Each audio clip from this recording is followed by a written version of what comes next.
Hello, everyone, and welcome to today's webinar, Rethinking Third-Party Cyber Risk Management. I'm Fadan, Director of Product Marketing at Panorays, and I'll be your host for today's joint webinar between Panorays and BDO.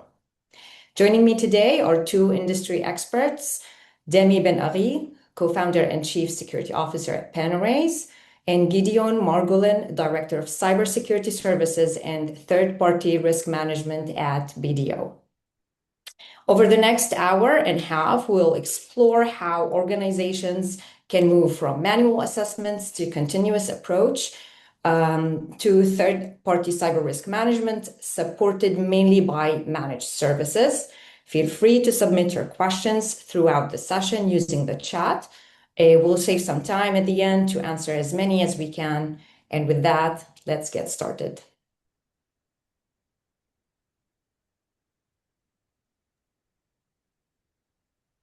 I'm just making sure that everybody can hear us and see us.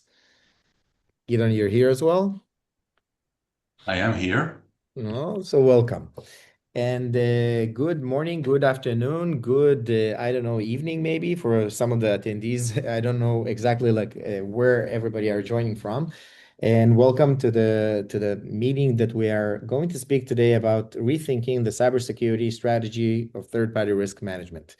And Gideon and I, just like Fadan presented, will share a bit of our experience of implementing numerous programs in this space with different types of customers as well, to kind of articulate the outline of how might a company adopt this type of program, or maybe even adjust their own program according to the over-changing needs of the market today.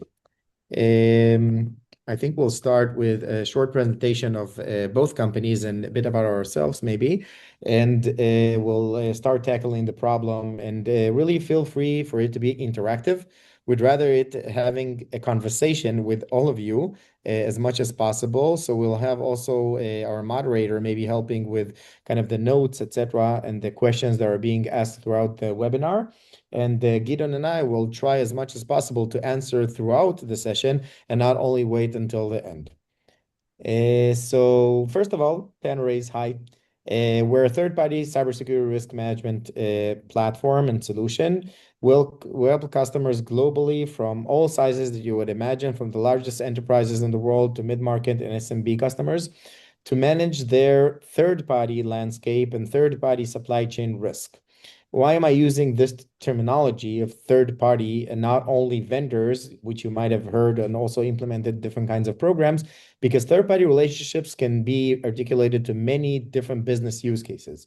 So customers of ours are implementing not only on the vendor management aspect, the cybersecurity portion and monitoring of all of these entities, but also in different kinds of various use cases that they might want to implement internally, which are also considered as third parties. As an example, you might want to monitor your subsidiary companies, right? Because there are separate entities that operate in different kinds of geographies as well.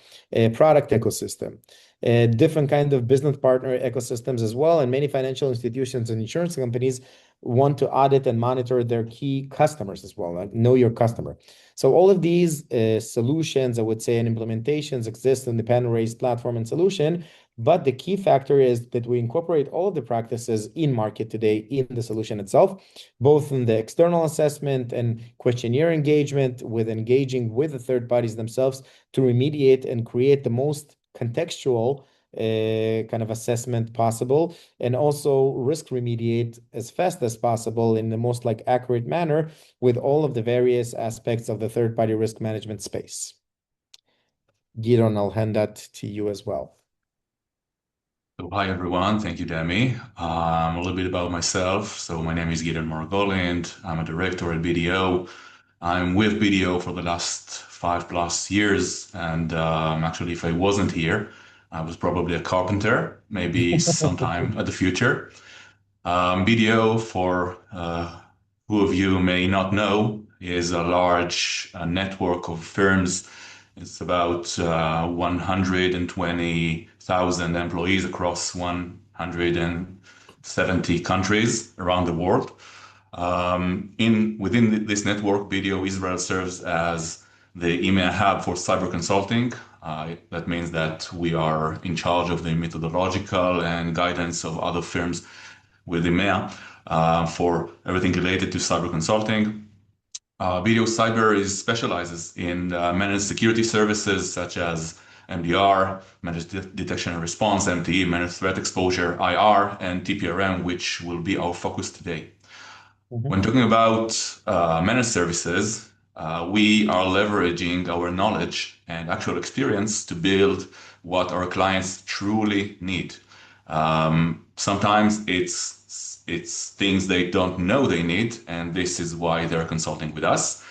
What we aim to do in a managed service is take the headache and own it for our clients.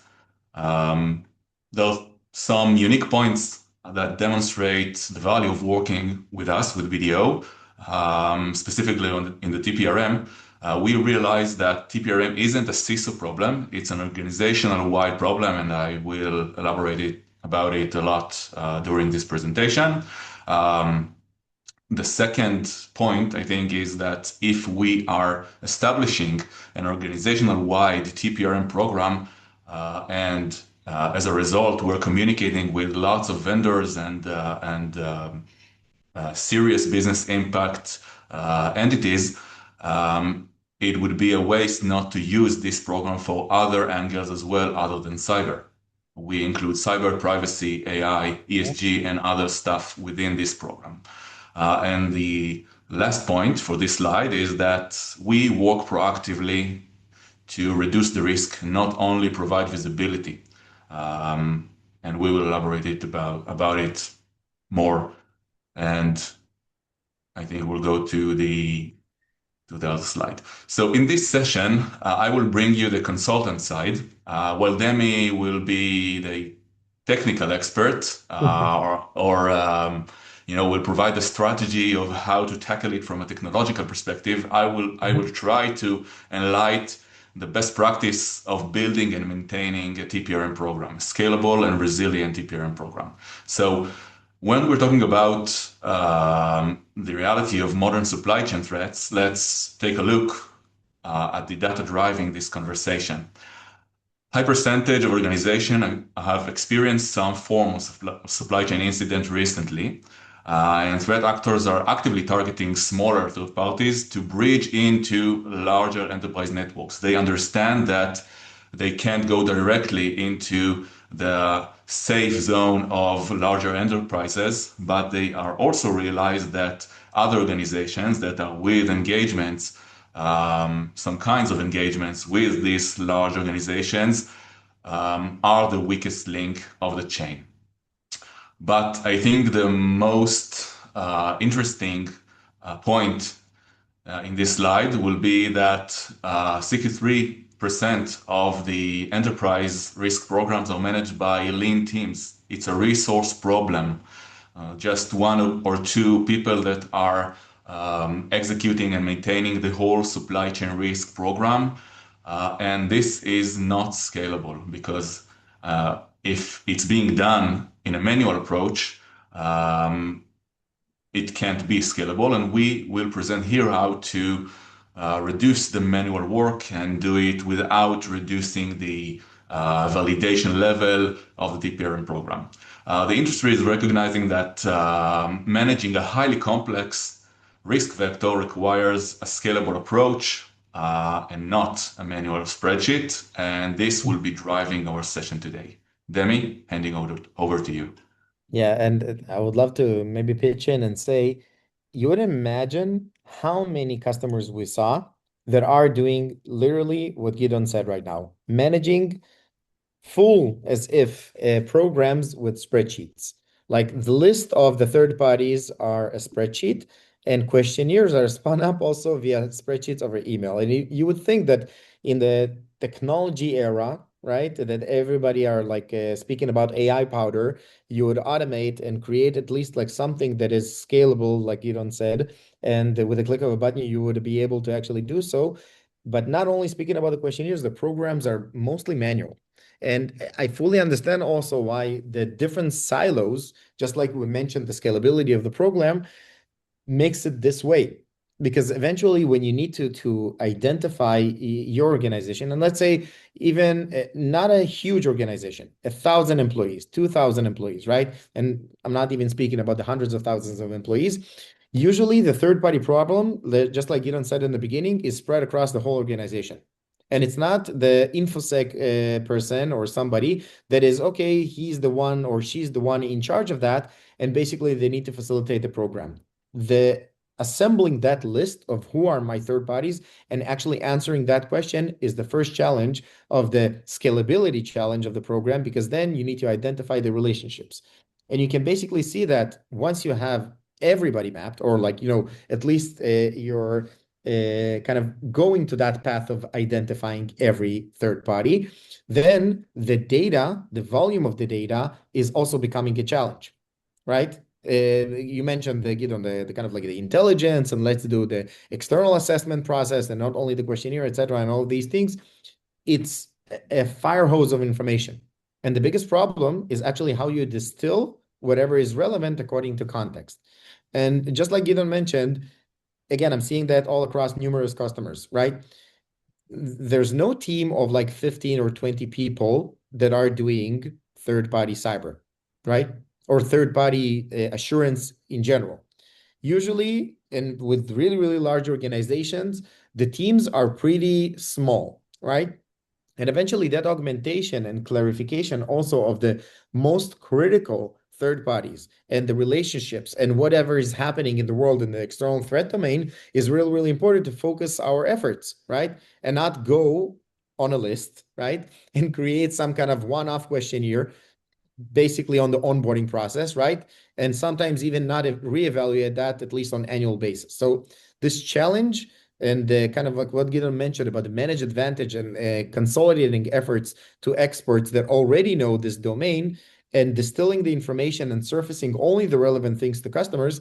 I think this is the kind of like the key factor of what we're trying to articulate with this whole conversation of explaining the program, or at least how is the best practice of implementing these types of programs, and how we're able to also create operational efficiency on all of these day-to-day processes. Because again, let's highlight that every problem today is a third-party problem, right? If it's a tool you're installing, or somebody that actually did lateral movement through the weakest link of the chain, just like you mentioned, these are concrete problems that happen on hourly basis, not even like, weekly or something like that.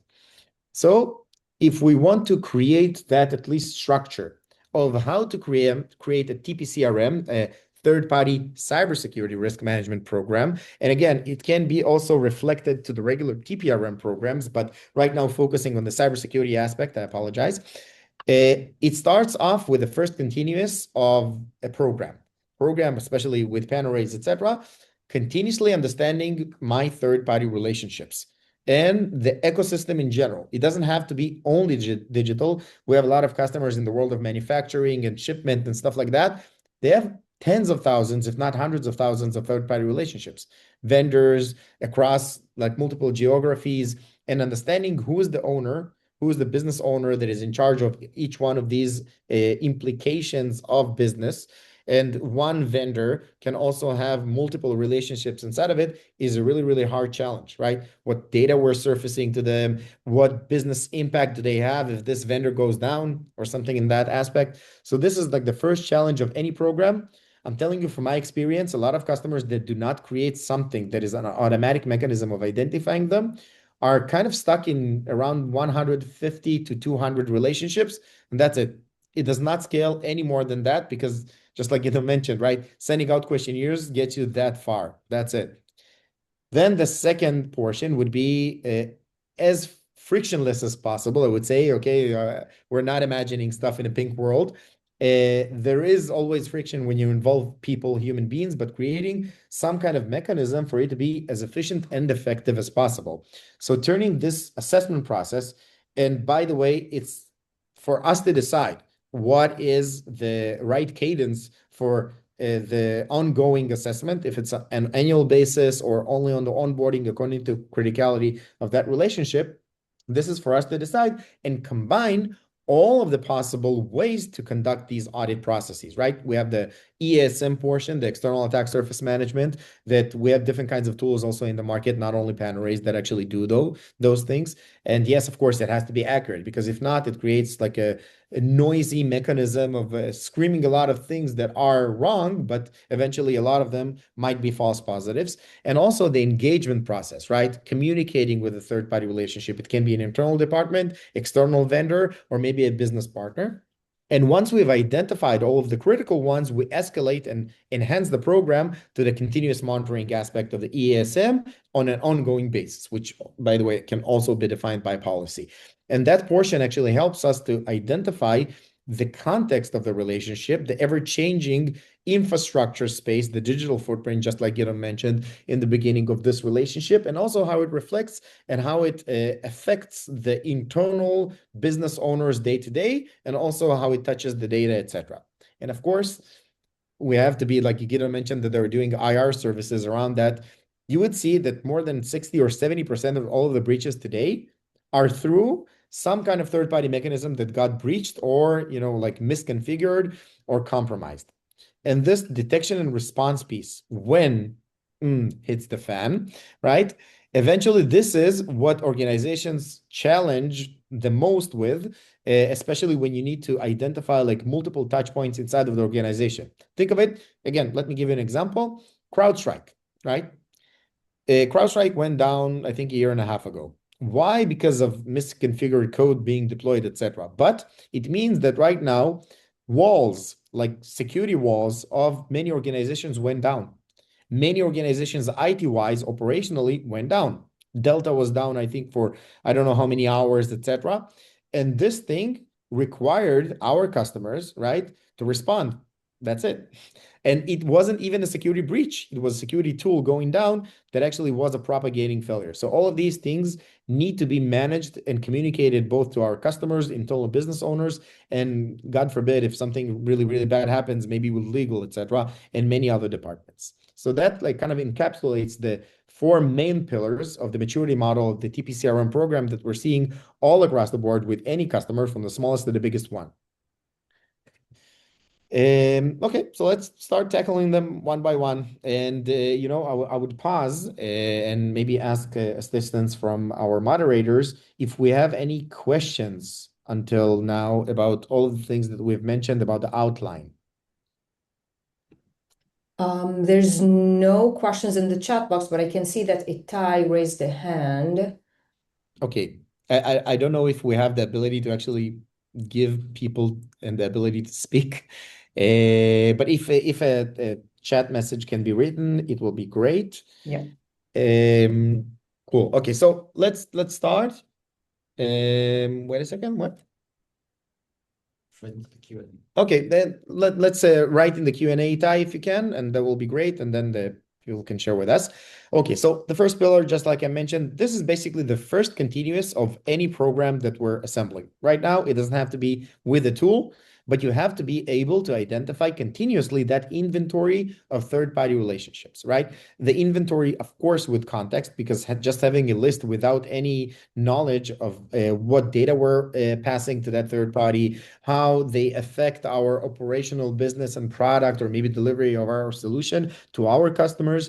And also the context of privacy, just like Gideon mentioned, which is a really, really important pillar of what information is being surfaced from where to where, right? All of these things need to be also passed throughout the context. And of course, like anything in life, context also changes, right? So we need to keep that context the most updated as possible for us to be able to assess and evaluate anything in the program itself to be effective, also for us to respond. So let's mention that, right? Automating mapping of all of our tier 2, tier 1, or any tiering mechanism that you would like to create. The nth party dependencies, and I know that it's complex. Don't worry, everybody. Don't feel bad about yourself. Most like complex customers go to the fourth or maybe fifth party in the matter of depth in the kind of connection graph. And also different things of shadow IT. Yeah, a lot of I come from the development space of created products, etc. We're the weakest link of the organization of adding many risks to the organization. You just install a Chrome plugin, which is a freemium, yada yada, and basically it can scan your whole computer if you give that the right permissions for the attackers to actually take advantage of. So all of these things have to be also context driven by some kind of risk assessment mechanism or framework that you started implementing, right?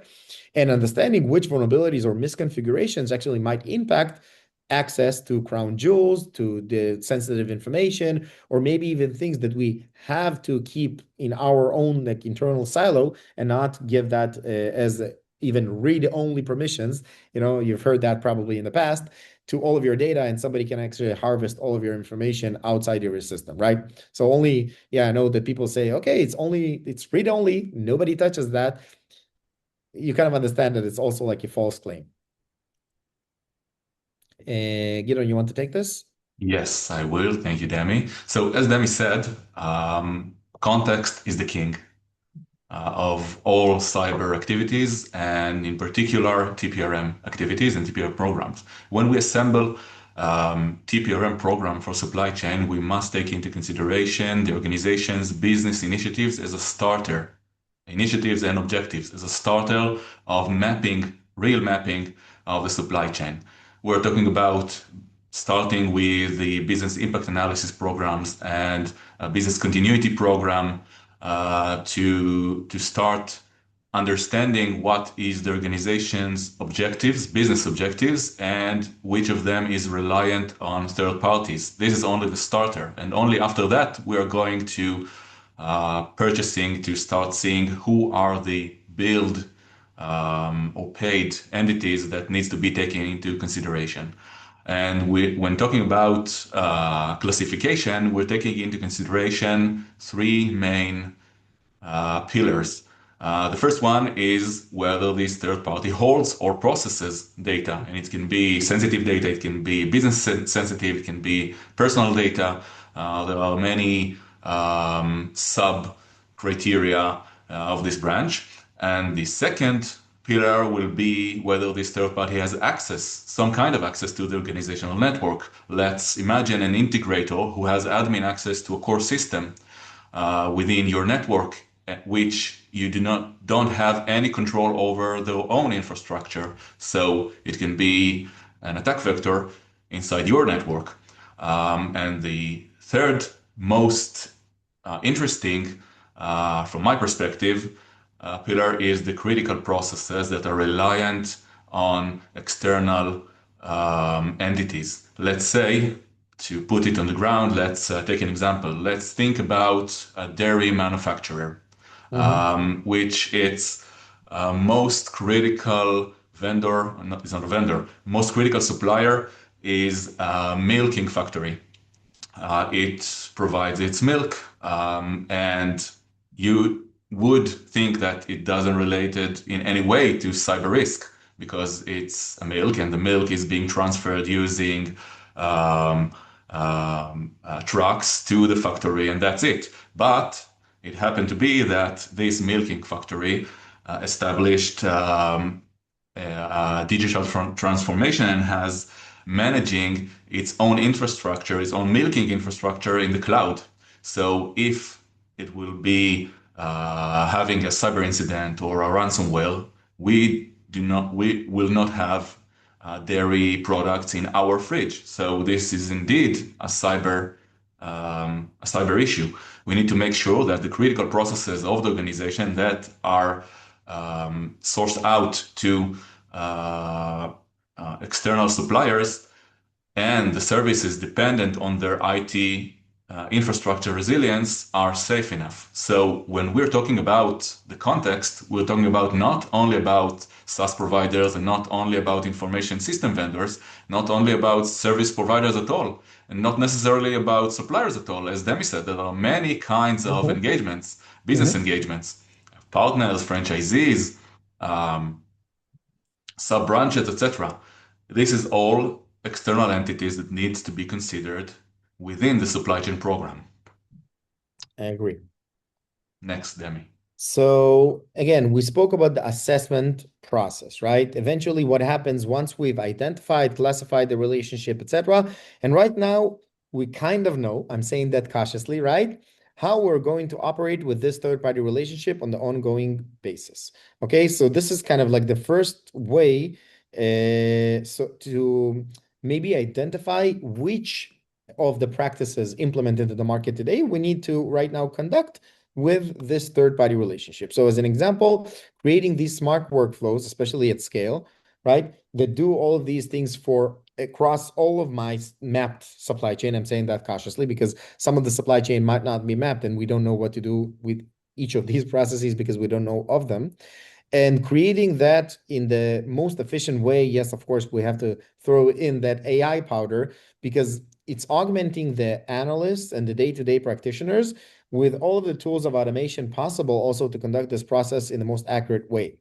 So just also think of it that helping the third parties to also auto-populate with different kinds of abilities, all of these questionnaires, and these questionnaires eventually end up of asking things about controls, right? How and like which controls they're implementing to cover different kinds of things in regulations, standards, or frameworks that you might want to implement, and transitively, they need to be also adherent to that framework. As an example, NIST, NIST CSF, any other ISO that you might actually imagine, especially in the space of AI audit, etc. All of these things can be baked in your program inside of the platform or workflow, and also surfacing the relevant things according to whatever matters.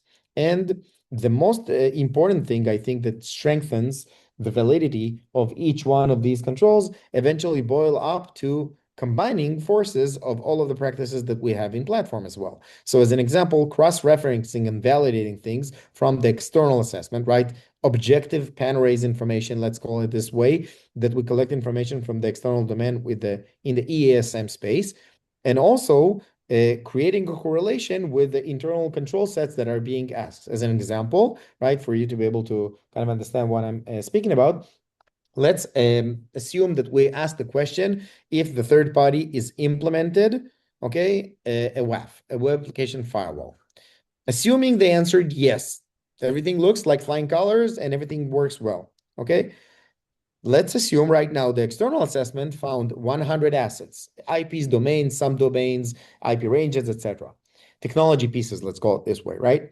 And 50 of them, 50 out of the 100, do not have a WAF. Right now, somebody needs to actually walk through this discrepancy and ask the naive question, is it okay, right? Because maybe by policy, it's okay because the 50 assets are, I don't know, outside of the production environment, integration test environment or something like that. And somebody might have a really strict policy and this does not fly, right? Everything needs to be protected. Whatever you are surfacing from your dev environment is really bad because right now you don't need to expose. Everything needs to be behind the firewall, etc. So cross-referencing and validating and also involving the third parties in this conversation and having them also to validate is really, really a crucial factor. And it doesn't, by the way, have to happen with a platform, but I'm just saying, think how many personnel you will need to start chasing all of these findings, etc., and the vendors themselves with multiple contexts on their end to answer these things. So you have to kind of like streamline that in some kind of way. So ridiculously and ironically, the heavy lifting of maintaining a TPRM program is not the risk management aspect, as Demi said, it's administrative burden. Whoever tried to run a large-scale TPRM program knows this administrative burden, tons of data items and processes, internal and external, and most of them aren't handled in any system because when the TPRM current systems are designed to handle the risk management, but the peripheral administrative burden also needs to be handled somewhere and by some who. And this is not only a side effect. This is a core capability within a TPRM program. It has to be administrative because you need to log and document everything you do. And when we are defining workflows, and while defining workflow is crucial for building the program, why not use AI for repetitive limited judgment tasks? This is what we do. We leverage for limited judgment tasks that are repetitive and administrative. We leverage AI capabilities also with communicating with the vendors, not only for the risk management decisions. So doing it safely requires putting some guardrails because we don't want to make dangerous or embarrassing mistakes when continuously communicating with vendors. It wouldn't look good and it can be dangerous at all. So we have to put humans in the loop for every decision making. Even if we're reliant on AI capabilities, we still have to put human in the loop for the important decisions. And another point that I mentioned earlier is the importance of documentation and log for each step. It's not only to be audit ready, it's for the TPRM program to be resilient and to be effective. You must put the organization in a position it can go to a vendor and require some things, some remediation things, and this needs to be logged because when a TPRM team is taking administrative decisions and risk management decisions, it cannot be done freestyle. It must document and log each step to be able to involve the business owner when it comes to a business decision, because risk decisions are inherently mapped into business decisions, and the decision makers are the business owners. Risk teams are not decision makers, so they have to document and log each step and each decision they made to be able to be audit ready and to be a business enabler. Fully agree with that. And again, once we've identified, mapped out the program, identified the third parties, and also created some kind of onboarding feeling, right? An assessment, initial assessment. And of course, by that, we've classified also the critical third parties, escalating, and I would say maybe even scoping out or, like scoping into depth, right? The who we need to continuously monitor. This is the extra notch of creating the more comprehensive program. I'm saying that honestly, not all of the organizations in the world get to that, okay?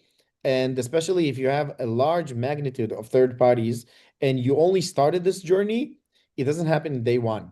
I know I'm telling you from working, we have customers that use the platform for 8.5, like almost 9 years. And their maturity of adopting practices and also enhancing their program happened along the years. They did not go zero from hero in year one, ever, right? And adopting different kinds of practices of also monitoring and different use cases inside of the organization. I'll give you an example. A customer might say on the onboarding process, I basically only assess, send out the questionnaire, assess the external vulnerability set. If there are discrepancies and things on the starting point, yes, we remediate them, and that's it, we forget about it. But we have a product ecosystem of developers that develop plugins or applications inside our platform that actually touches customer data. We can't control them, right?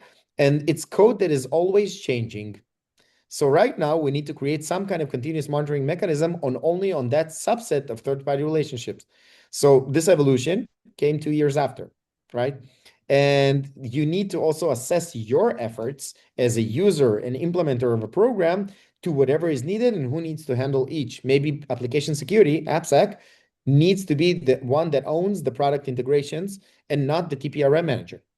I know that it sounds odd for some, but all of these capabilities should be applied according to how you want as a company, as an industry-specific company, also to facilitate a program and assemble the pieces. Just again, Gideon and the team are also doing consultancy of how to implement the programs and not only the managed service. And we can, of course, support that, etc., with the product team, etc. But all of these things can be assembled along the years and along how you are also mature enough to implement this type of program. And the encapsulating, I would say, activities to this thing, non-intrusive ESM. Yes, I have to say non-intrusive. A lot of people say the word scanning, and I take that cautiously when they say this word, mostly because it's not something that does something intrusive to the perimeter and does not scream on our SOC platforms and the SOC platforms of the vendors. This is not that type of solution. I'm saying that honestly. And also external factors, dark, deep web, Telegram channels, a lot of things on where the attackers operate to identify the correlation between exposure and exploitation, which are two different things, right? If we identify there is exposure, but the probability of actually exploiting that is really slim, we will prioritize that a bit lower than something that is really out in the open in the market right now. Everybody are like, the attackers, I mean, are facilitating different kinds of scanners to identify these things. So eventually it ends up of dynamic posture ratings, right? Not the score itself, rather than something that actually surfaces and prioritizes the vulnerability set on each one of the relationships, and of course, accumulative across your supply chain. Thanks. So when talking about continuous monitoring, I want to point out two major points. Two of them I mentioned earlier, but I will elaborate a bit more about. So context is the king, because when we are talking about TPRM capabilities, we're talking about two main capabilities in the TPRM world, which are technical checks and compliance checks. One is being done using extremely sophisticated scanners. Demi, I know you don't like the term scanner, but It is this is what it is. yeah, it is what it is.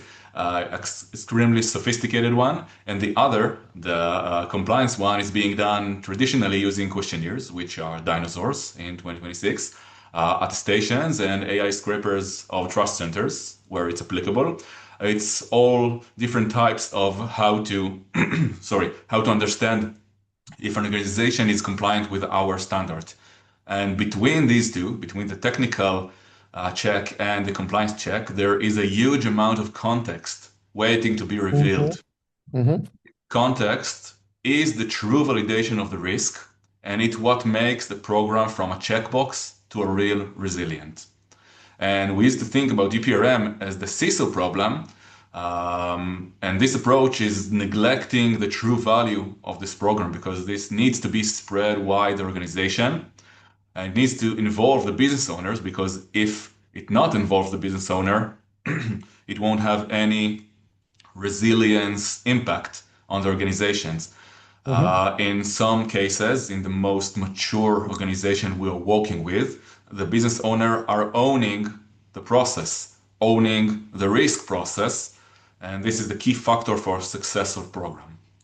And as a side effect, it also reduces significantly trends like lack of cooperation that the CISO complaining about all the time.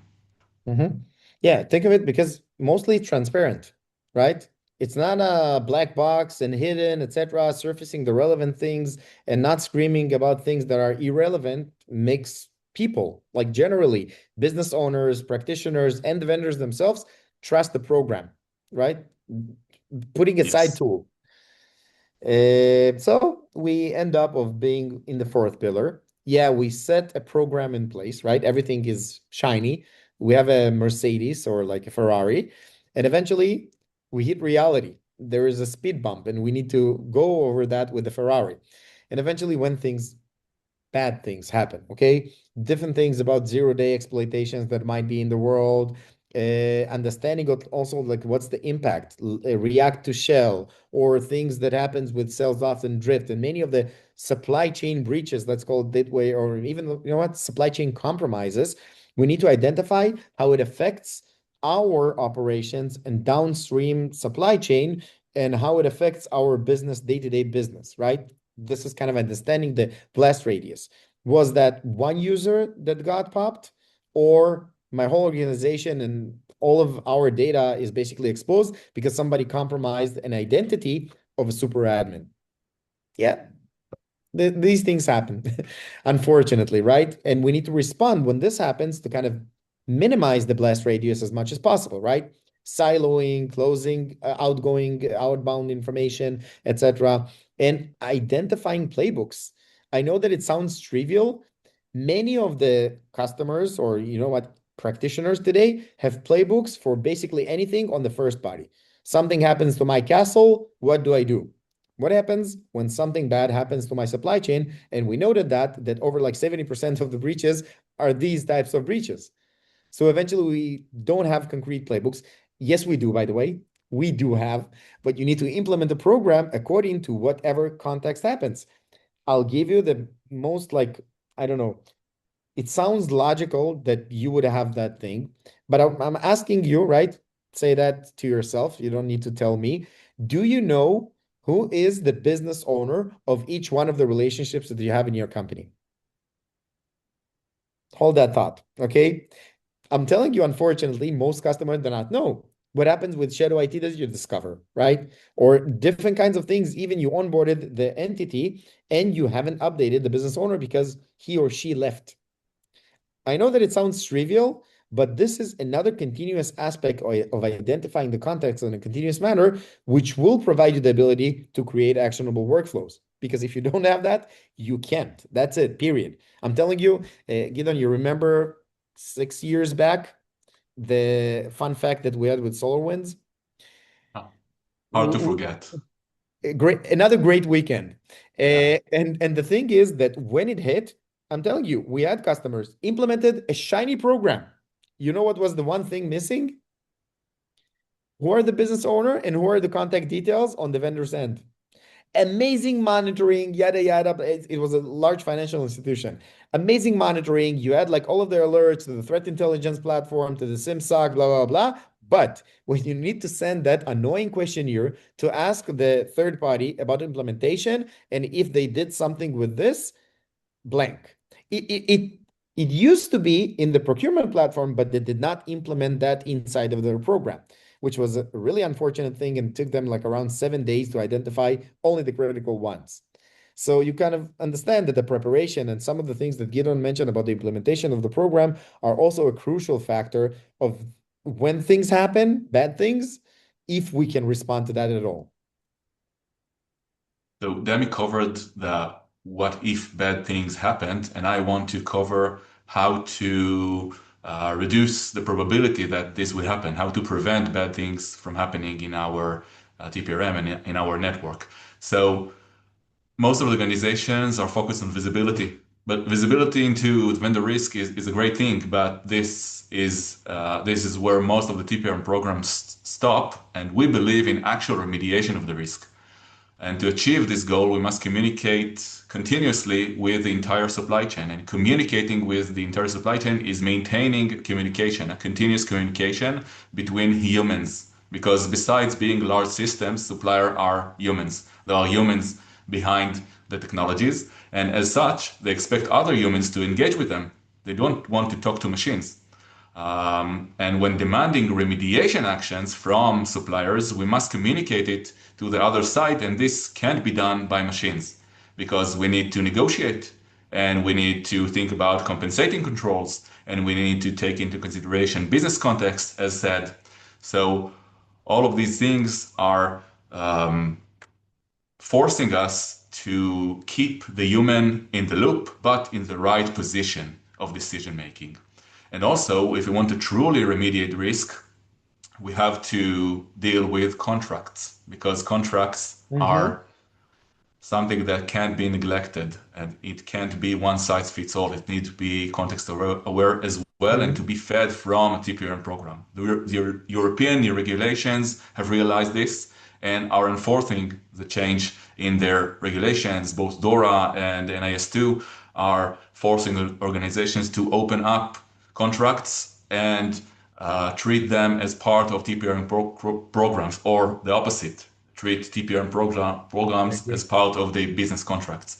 While the organizational TPRM program align and brings to the table a continuous communication with the vendors, this is where the business context comes as a weapon, because when you come to negotiate a program, you need to consider the business context and the points where the supplier isn't mature enough to be able to force your opinion in the contract. And of course, cover yourself. I know that it sounds bad, right? But a lot of the things, just like you mentioned, go to the insurance policy. So if you haven't implemented, you won't get the insurance claim, etc. So all of these things has to be combined, right? Connecting all of the dots to create something that is comprehensive. Okay, cool. So we'll try to run through the last few slides to at least like open up for questions. But Gideon, can you please cover also the way that we have implemented these things together in the managed services portion? Yes, of course. So to summarize the operational side, how to establish a managed service powered with Panorays. So while Panorays provides a powerful engine for managing the risk, BDO Managed Services is here for the organizations that understand that the power is in the professional human execution. It can be as technological and as automated as it gets, but at the end, you have to have a professional human executing this program and planning the program and implementing the program and communicating this program both internally within the organization and externally with the vendors themselves. So the strategic move here is to pair the platform with a managed service, methodological expertise, and our day-to-day know-how. This gains us with the ability to scale the program to hundreds or thousands of vendors while maintaining a rigorous compliance with regulation and to be audit ready and to free up the internal security team to focus on core business strategy and not the day-to-day heavy lifting of the administrations of the TPRM. Yeah, I agree. Okay, so just like Gideon mentioned about the implementation of the program, what is the outcome, right? Because eventually, once we've identified all of these touch points, third parties, created the program, responsibilities spread across the organization, and also what does exist between the separation of the managed service and what needs to be escalated. This is all policy oriented by the risk appetite of the customer, eventually using the product itself, etc. But we want to achieve all of these pillars, right? Identifying risk and reducing that as much as possible prior to the incident and maybe even sometimes after, because we can't identify everything, right? We need to at least like know that. Again, Guido mentioned a lot about the operational efficiency. I know that you can't hire like 50 people doing that, no matter what you do, right? You won't do that. And the automation of the platform, the AI augmentation, especially the human expertise that Guido mentioned, is really, really important, especially if you haven't created this type of program in the past. And trust me, if you created this type of program in the past, you know how much of pain of that in the ass that is. Okay. And this thing, we can kind of like maybe try to tailor make the program that actually fits your needs to be as efficient and effective, of course, as possible. We mentioned like DORA, NIS2. Yeah, I know you probably heard of that, endless. And also the compliance alignment for you to be able to attest, align to frameworks and align to all of your internal things is really important. And of course, resource optimization. You'd rather people working on things that actually matter and not repetitive things on the ongoing basis. Yes, I have to onboard X amount of entities. I'm telling you a number, right? That was right, I don't know, 2 years back. Maybe it improved with the AI era, and we're trying to kind of also measure that. A really active and I would say proficient practitioner can do, a third-party risk practitioner can do 50 to 70 assessments a year. Okay, let that sink. So multiply that by the amount of third parties that you might have. If you're not working on the right things, you're wasting a lot of time and not getting full coverage. So the kind of conclusion of the operational map of how to implement these types of things would be at least identifying, and we of course provide all of these like consulting guidance aspects of implementing a program, evaluating the current maturity of your internal program, and you can tell me 0 also, and understanding your regulatory needs for identifying your readiness to all of these regulations and standards that you might need to withhold.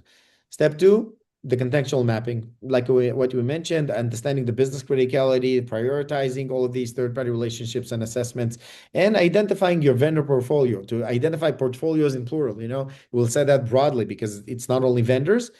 And the last thing would be identifying how to launch the program. Why does that matter? Because eventually you won't deploy everything in day one. I'm saying that in the most honest way. From the most complex implementations that we've done, everybody that tried to tackle everything miserably failed. And also sometimes you identify that only 3 years in.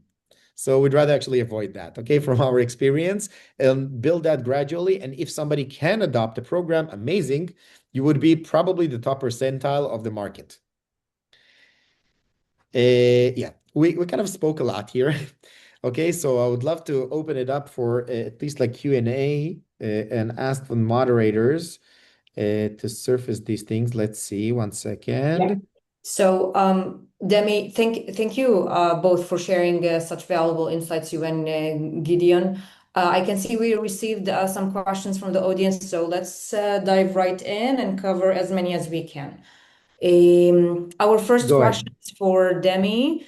Can Panorays look for Mhm. impersonators of a supplier, such as a threat actor imitating a supplier to compromise an upstream target? The simple answer, yes, and the more complex and annoying answer is it depends, like always. Okay, yes, because we have a lot of abilities to identify fraudulent communication, let's call it this way, with, as an example, domain typo squatting. Okay, things that people can actually send emails throughout purchase domains of a customer. I remember like 5 or 6 years back, we identified somebody from an African country that mimicked the website of a European bank like 100% like detailed, okay?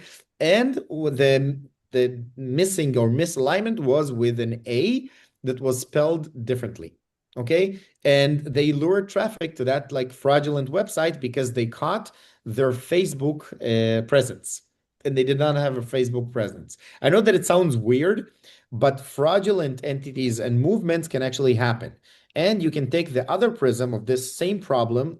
Yeah, I know it goes back to the identity as well. You have a lot of compromised credentials that can be stolen. It's sort of like somebody that impersonates an active entity with maybe even credentials and an active session. And these things can be also surfaced throughout the external assessment in the platform itself through different kinds of data feeds that we also consume. So it really depends, because it really depends if somebody knows how to, like respond to this thing. Let's say you have identified kind of like a typo squatting website that was spun up automatically. What do you do with this? I know that Gideon's team is like doing domain takedowns, etc., and all the rest of the stuff, but is there somebody inside of the organization that knows how to have a process, right? So this is the annoying answer. It depends. It depends if you identify that as something that is actionable, as an actionable playbook as well. I hope it answers. Yes, it does. Okay, so Gideon, next question is for you. Based on your experience, what is the biggest misconception organizations have when it comes to managing third-party cyber risk? So that obviously would be the misconception that, or the illusion that it can be done fully autonomous. Because when you build a fully autonomous TPRM program, you're managing some risk, but not your risk, because it isn't defined to respond to the organization business initiatives, and it doesn't involve the right personnel within your organization, because it's something that runs and scans and do some things and surface some risks, but they are not treated and not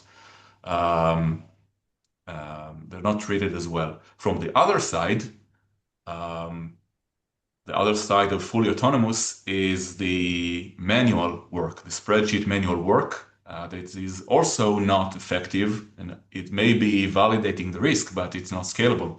So we have to, as Demi said, it depends. So it has to be balanced between a manual work and an autonomous program. It needs to leverage technical or technological advantages together with business context that has to be done at least partly manually and to be leveraged manually to build a real resilient TPRM program. I agree. Great. Let's move. Okay, and the next one is for Demi. Can you explain how Panorays actually catches discrepancies between what a vendor claims on their questionnaire versus what their live security scan shows? Okay, so just like I mentioned the example of the web application firewall in the beginning, it's similar to that. In the policy that us, Gideon and the team, and also where we define the risk policy and the risk appetite with the customer, we also identify different things as correlations that we might want to find from the external assessment and validate them across the questionnaire portion, right? I mentioned the web application firewall. It can be encryption. It can be a lot of things according to different various domains in cybersecurity that we want to identify. And of course, when we find a discrepancy, we need a communication mechanism inside the platform to validate that with the customer, with the vendor itself, right? So all of these points, connecting the dots and creating, just like Gideon mentioned, a full audit trail of all of the information that is being processed and also the decision-making process, right? I've identified that, but I am willing to risk accept. All of these things happen in platform with the correlation with the program that we set in place. Great. So let's wrap it up with the last audience question. Gideon, I'd love to take your perspective on this. So many organizations already conduct vendor assessments for compliance purposes. Why is that no longer enough? It's no longer enough because it doesn't, if you can check the box and pass the audit and submit the regulatory required submission without managing the risk at all. We know that we're living in this world, all of us living in this world, and we know that checking the box isn't something that is actually managing the risk. In particular, in the TPRM world, when you can check the box using a one-size-fits-all questionnaire, whereas it's not scalable nor taking care of the actual risk, or even connected to the business context of this engagement. So you have to at least tackle this challenge by looking on your organization, on your business initiatives or business objectives, and making a plan of the TPRM that will be fit the organizational objective and not some one size fits all. Mm-hmm. Interesting. Okay. Cool. So as we come to the end of today's session, I'd like to thank Demi and Gideon for sharing their expertise and perspectives. I hope everyone leaves with practical insights and a fresh perspective on how to approach third-party cyber risk management through automation and managed services. Thank you all for joining us today and for the great questions. We appreciate your time and participation. We hope to see you again in a future webinar. We'll also be sharing the recording with all the participants, so feel free to revisit the session and share it with your team. Have a great day, everyone. Bye-bye. Thank you very much. Have a great day. Thank you very much. Bye-bye. Bye-bye.